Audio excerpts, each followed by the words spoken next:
Pilkada jangan bikin klaster baru, itulah tema Rosi malam hari ini. Pilkada tetap digelar 9 Desember nanti, dan itu tetap menuai kontroversi. Tapi menurut saya yang menarik adalah karena begitu banyak, meskipun banyak pihak yang ingin pilkada ini ditunda, banyak dari kita yang menawarkan opsi. Artinya tetap terbuka diskusi supaya pilkada yang akan digelar nanti tetap berkualitas dan tetap mengutamakan keselamatan dan kesehatan rakyat. Bersama saya Pak Dirjen Otonomi Daerah Kemendagri, Pak Akmal Malik, Ketua Komisi 2 DPR RI Bung Ahmad Doli Kurnia, Pakar Otonomi Daerah Profesor Johermansyah Johan, dan Bung Ferry Amsari, ia adalah Direktur Pusat Studi Konstitusi Universitas Andalas. Kalau saya kembali dulu ke alasan mengapa kita perlu ditunda, dan toh kalau pilkada ini ditunda ada PLT, lalu kemudian ada PJS, PJ yang katanya itu akan mengganggu stabilitas daerah-daerah yang akan mengalami pilkada. Prof. Johan pernah menjabat di Kementerian Dalam Negeri. Apa sikap Anda? Anda mengatakan bahwa ini nggak apa-apa sebenarnya PJS, PLT, PJ. Iya, Mbak Rosi ya.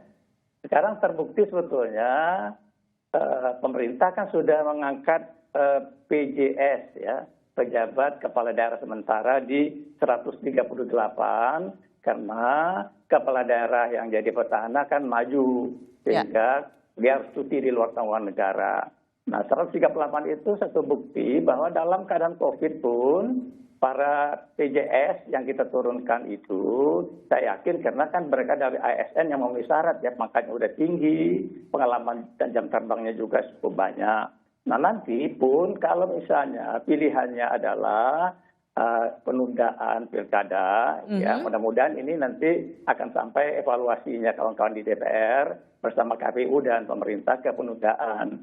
Nah kalau itu yang terjadi, katakanlah apakah ke bulan Juni atau September tahun 2021, tidak perlu ada kekhawatiran soal pengisian jabatan kepala daerah. Kenapa?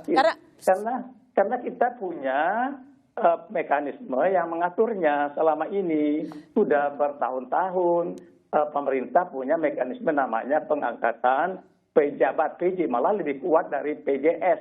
Karena habis masa jabatan maka diangkat pejabat PJ. Saya pernah jadi PJ gubernur loh Mbak Rosi di Riau ya? Ya, jadi itu kewenangannya boleh dikatakan hampir sama dengan kewenangan kepala daerah definitif.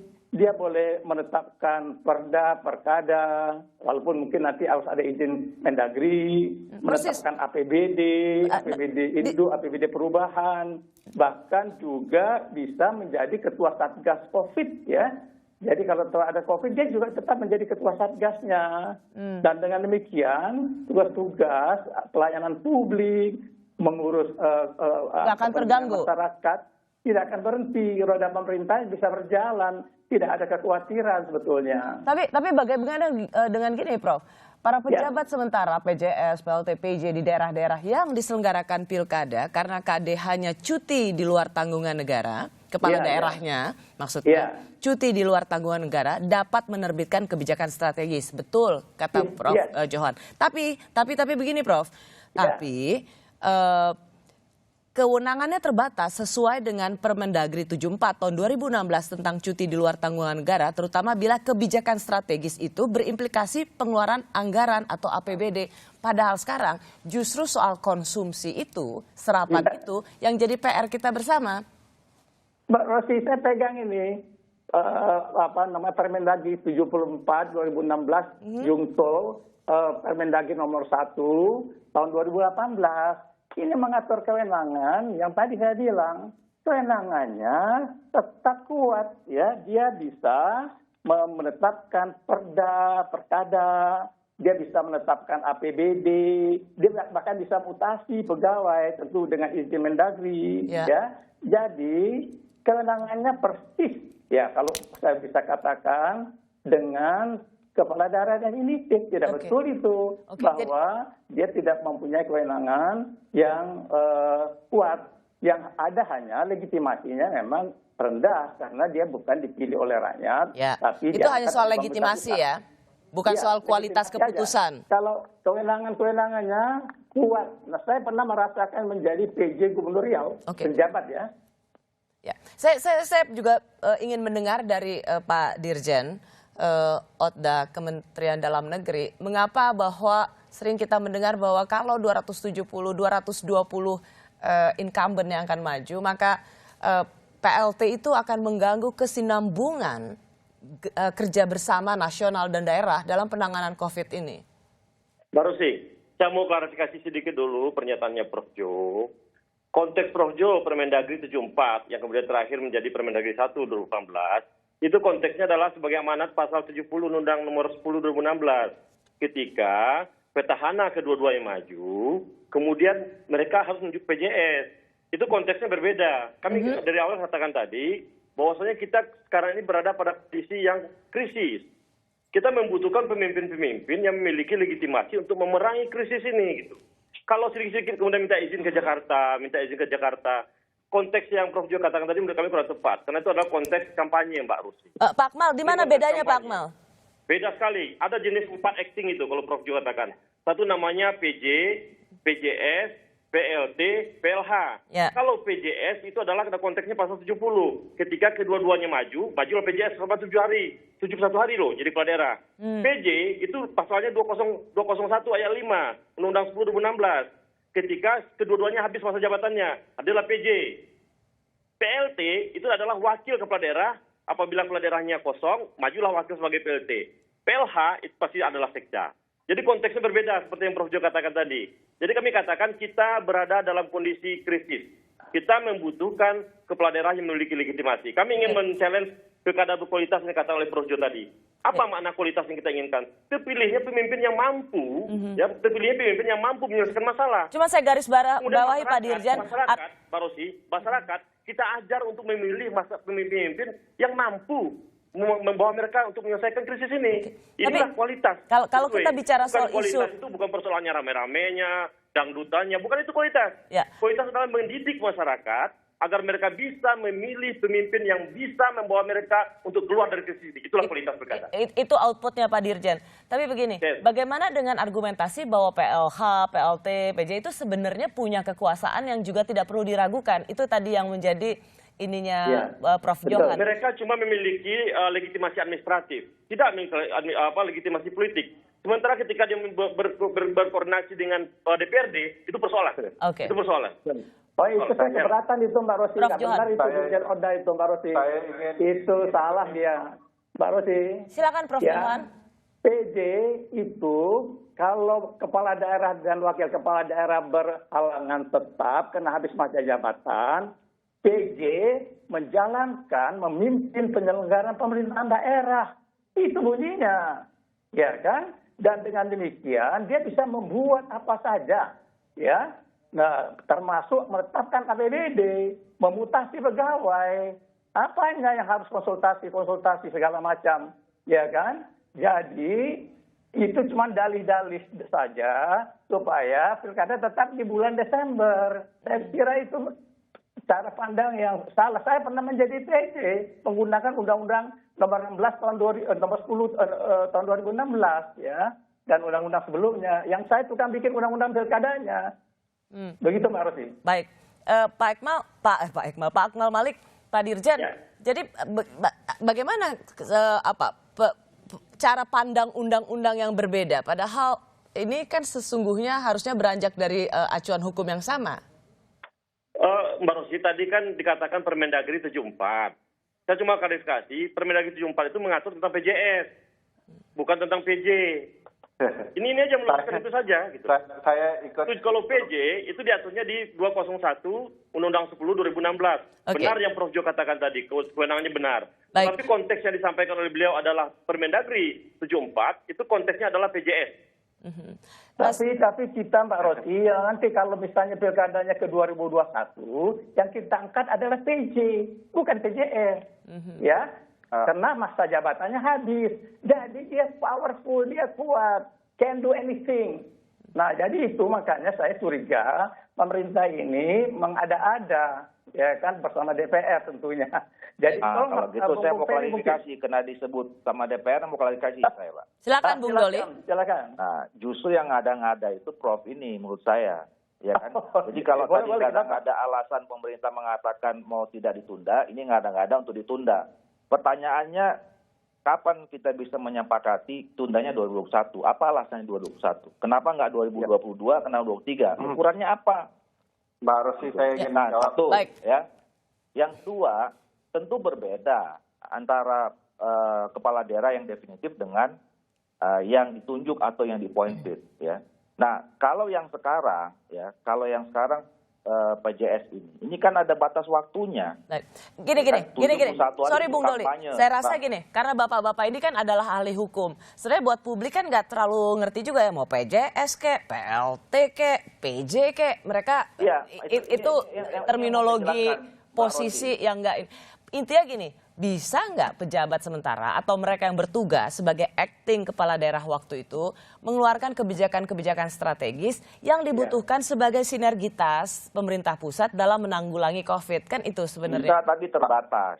Ya, karena legitimasinya tidak sekuat yang definitif. Yang kedua, batas waktunya nggak ada.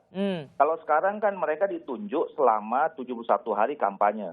Nah, kalau misalnya besok, tanggal Februari, kita nggak tahu nih kapan. Saya nggak ngerti kenapa kok tiba-tiba Prof mengatakan 2021. Alasannya apa kita tunda 2021? Nah, kalau tunda 2021, ya, begitu lewat bulan Februari, itu ada 209 yang harus selesai. Ya. Nah, sampai kapan nih mereka daerah itu menjabat? Kalau kita nggak punya kesepakatan kapan ditunda.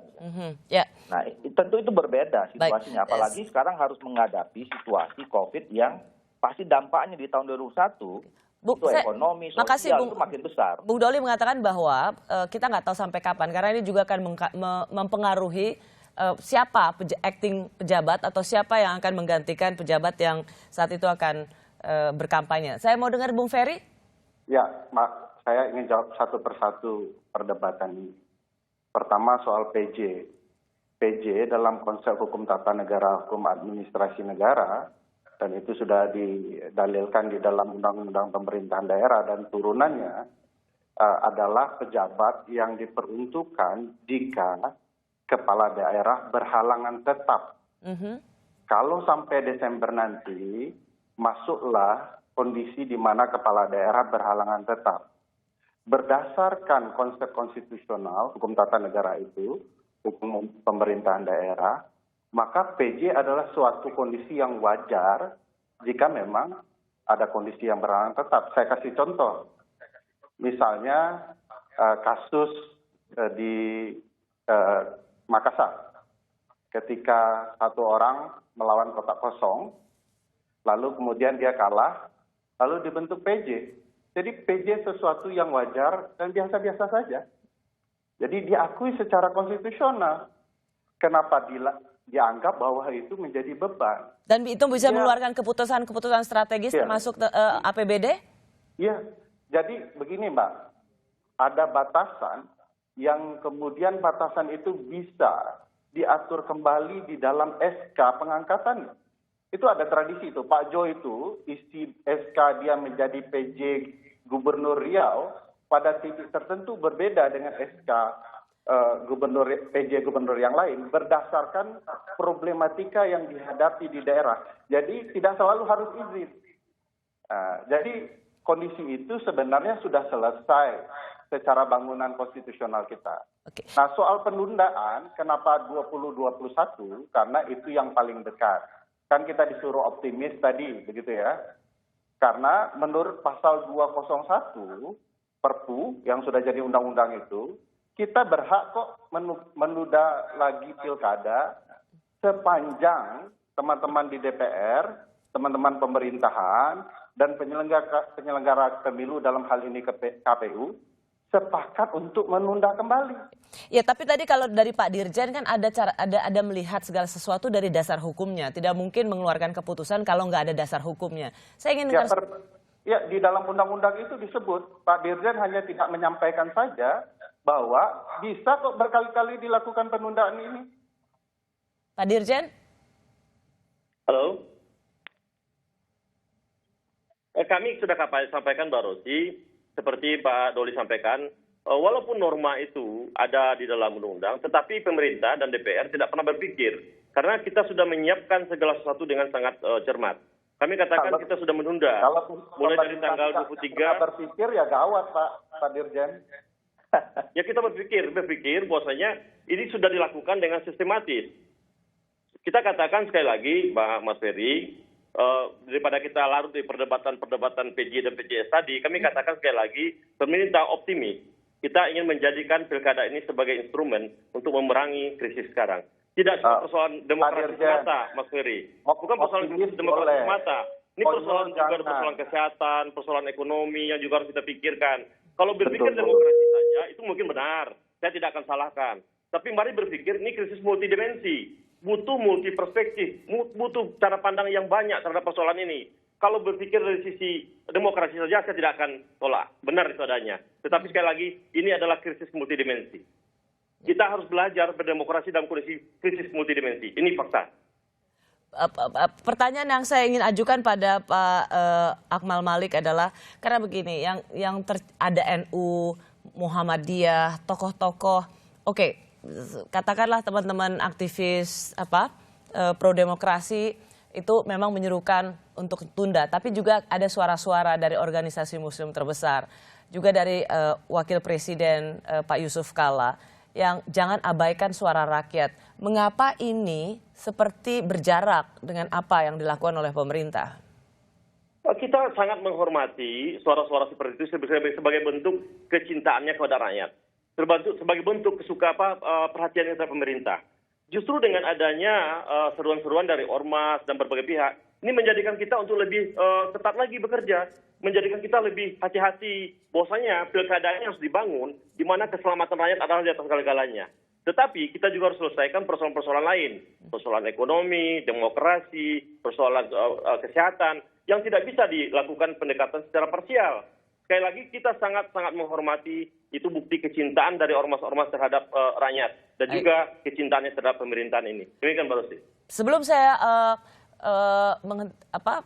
beralih ke bagian berikutnya ke Prof. Johan. Jadi kalau Prof. Johan tidak setuju ini dilaksanakan 9 Desember, apa opsi dari Prof. Johan?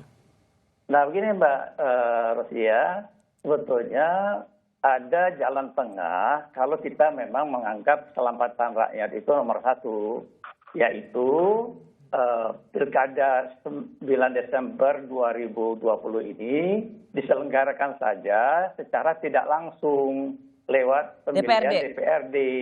Nah itu sebetulnya masih bisa kita lakukan dengan cara-cara tahapannya kita bedakan. Jadi sekarang ini tahapan. Jadi posisinya Prof. Johan adalah bukan Prof. Johan. Jadi posisi Prof. Johan adalah bukan pilkadanya dihilangkan, pilkadanya tetap, tapi bukan one man one vote, bukan satu suara satu pilihan, tapi lewat DPRD.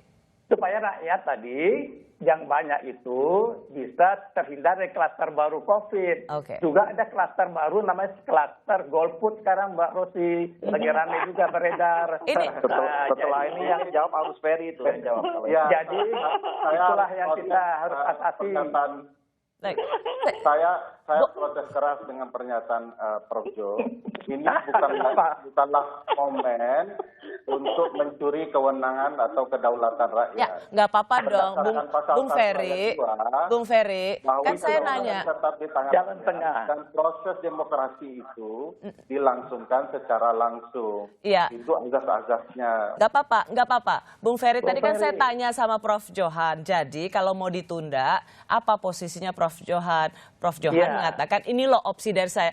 Justru pentingnya kita berdiskusi di sini adalah kita bisa berdiskusi dengan kepala dingin untuk mencari opsi-opsi terbaik supaya hak konstitusi rakyat tetap terjamin, tapi keselamatan warga juga menjadi jaminan utama. Prof. Johan itu hanya ingin mengatakan ya udah pilkadanya tetap tapi melalui DPRD. Saya mau tanya dari pemerintah dan Bung Doli, bisa nggak itu menjadi opsi? Bisa nggak itu didiskusikan? Saya kira ini harus merubah. Coba dulu. Bung Doli deh. Oke. Iya, saya kira opsi yang disampaikan oleh Prof. Jo itu kita hormati sebagai sebuah pandangan gitu. Tetapi dalam konteks saat ini saya kira kita harus punya waktu yang panjang untuk Baik. berubah. Jadi nggak bisa ya? Seperti itu. Ya. Saya kira karena ini sudah jalan juga. Oke, nggak apa-apa Bung Doli, nggak apa-apa. Tinggal bilang sama Prof Johan, Prof nggak bisa, sorry. Ya minimal untuk saat ini kan kira-kira gitu. Pak Dirjen kita diskusi lagi. Pak Dirjen bisa nggak? Saya, ya, aliran kami sama, kebijakan kami asimetris. Jangan selesaikan persoalan-persoalan yang beragam di Indonesia ini dengan pendekatan yang sama. Ini yang salah dalam instrumen-instrumen pilkada kita selama ini. Kita menyelesaikan dengan pendekatan yang sama. Padahal kondisi Indonesia ini sangat-sangat asimetris. Jadi nggak bisa ya? Prof, pendekatannya asimetris. Iya. Jadi nggak bisa ya Pak Dirjen? Untuk saat ini belum, kita harus merubah undang-undang, Pak. Ya. Nggak apa-apa, itu opsi dari Prof Johan. Berubah undang-undang, Mbak Rosi. Undang-undangnya dirubah dengan Perpu aja, Mbak Rosi. Ya, saya tahu kenapa Prof Johan memberikan opsi ini karena memang ada waktu itu dalam notulen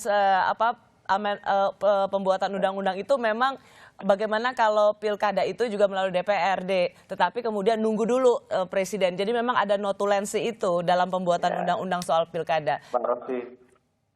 Ya. Saya ingin mengatakan begini, Prof Jo, guru saya ini tidak konsisten.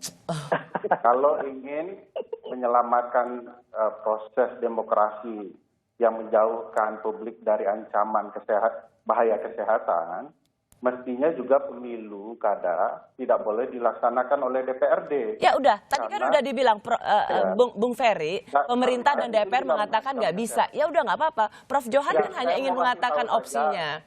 Mbak Rosi, boleh nggak? Ada jurus silat di Minangkabau itu, orang Minang itu ahli melewati rintik hujan tanpa basah. Jadi ini Prof Jo sedang melewati sela-sela hujan, sambil berupaya memindahkan rezim pilkada menjadi rezimnya DPRD. Ya.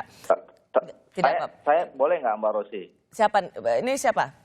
Bung Doli. Nggak apa-apa, nggak usah. Ini kita mau menutup bagian ini. Ya, bukan. Ya, apa? Saya bilang begini, penting yang disampaikan oleh Prof Jo ini. Tapi saya ingin kita kembali lagi, ya, mau langsung dengan rakyat, mau dengan DPR. Kuncinya adalah kita soal disiplin tadi, soal protokol COVID-19. Mau pakai DPR kalau nggak disiplin ya COVID juga. Sama aja. Gitu, Oke, baik. saya. Justru sebenarnya mengapa saya mengadakan tema ini adalah karena saya melihat bagaimana kita menyatukan pandangan-pandangan. Jangan sampai tolak pilkada nggak boleh sama sekali sama harus pilkada sama sekali. Saya ingin bagaimana kita mencari satu titik temu bahwa mengutamakan kesehatan rakyat adalah hal yang paling utama di atas segalanya. Tapi memang jika pilihannya adalah harus pilkada, apa yang harus kita lakukan? Karena terima kasih Prof Johan, bagaimanapun masukan dari Prof Johan sangat berarti buat kita semua. Terima kasih juga untuk Dirjen Otonomi Daerah Kemendagri, Pak Ahmad Malik. Terima kasih untuk dua narasumber lainnya. Tetaplah bersama saya, kami kembali sesaat lagi.